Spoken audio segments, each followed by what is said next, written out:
सलाम मैम। अरे सर, कैसे हैं आप?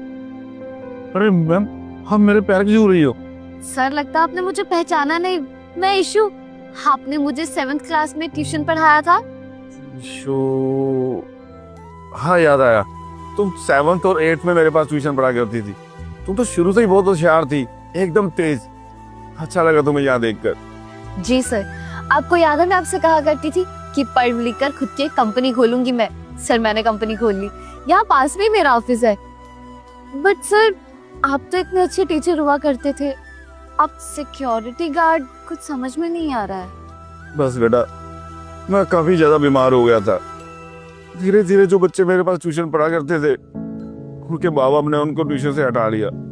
उन्हें लगा कि कहीं वो भी बीमार ना पड़ जाए, और मेरे पास जो जमा पूंजी थी वो मैंने अपने बेटे को पढ़ाने लिखाने में लगा दी। जब वो बड़ा आदमी बन गया तो उसने मुझे घर से निकाल दिया, ये कह के कि मैं उस पर बोझ हूँ।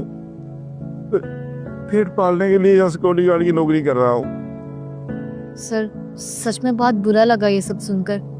लेकिन सर, आप इतने अच्छे टीचर हैं, आप इतने कैपेबल हैं। आप ये सिक्योरिटी गार्ड की जॉब छोड़ दीजिए, मैं आपको अपने ऑफिस में काम दूंगी। मुझे अच्छे से पता है कि आप इतने टैलेंटेड हो, आप ऑफिस का कोई भी डिपार्टमेंट संभाल लोगे। मुझे अच्छा लगा बेटा कि तू मेरे बारे में सोच रही है, पर मैं यहाँ नौकरी करता हूँ, यहाँ छोड़ के तुम्हारे पास नहीं आ सकता। पर क्यों सर, आप इतने कैपेबल हो, आपके अंदर इतनी क्षमता, से वेस्ट क्यों जाने दे रहे हैं आप? Please sir, it's a request, आप मेरे ऑफिस में जॉब कीजिए ना। ठीक है बेटा, अगर तू इतना बोल ही रही है तो मुझे 2 घंटे का टाइम दो। बस आपको बोल के आता हूँ कि मैं यहाँ नौकरी नहीं कर सकता अब, फिर मैं तुम्हारे ऑफिस में आगे मिलता हूँ। जी सर, मैं आपका इंतजार कर रही हूँ, आप आ जाइए।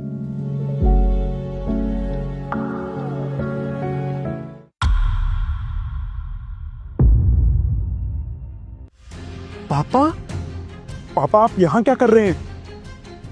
अगर किसी ने मुझे आपके साथ देख लिया तो मेरी क्या इज्जत रह जाएगी यहाँ पे? मैं यहाँ पे काम करता हूँ और आप एक नॉर्मल सिक्योरिटी गार्ड हैं। अगर मेरे किसी एम्प्लॉय ने देख लिया तो क्या सोचेगा? अरे मेरी तो बेइज्जती हो जाएगी। इससे पहले कि आपको मेरे साथ कोई देखे, आप चले जाइए यहाँ से। अरे बेटा, ऐसा क्यों बोल रहा है? मैंने अपना सब कुछ दाव पे लगा के तुझे पढ़ाया लिखाया, इस काबिल बनाया कि अच्छी नौकरी कर सके, और जब तू बड़ा आदमी बन गया तो मुझे अपने से दूर कर रहा है। अगर लोगों को पता लग भी गया तो क्या, कि तेरे दिल में मेरे लिए इतनी भी जगह नहीं है कि तू मुझे अपना बाप मान सके।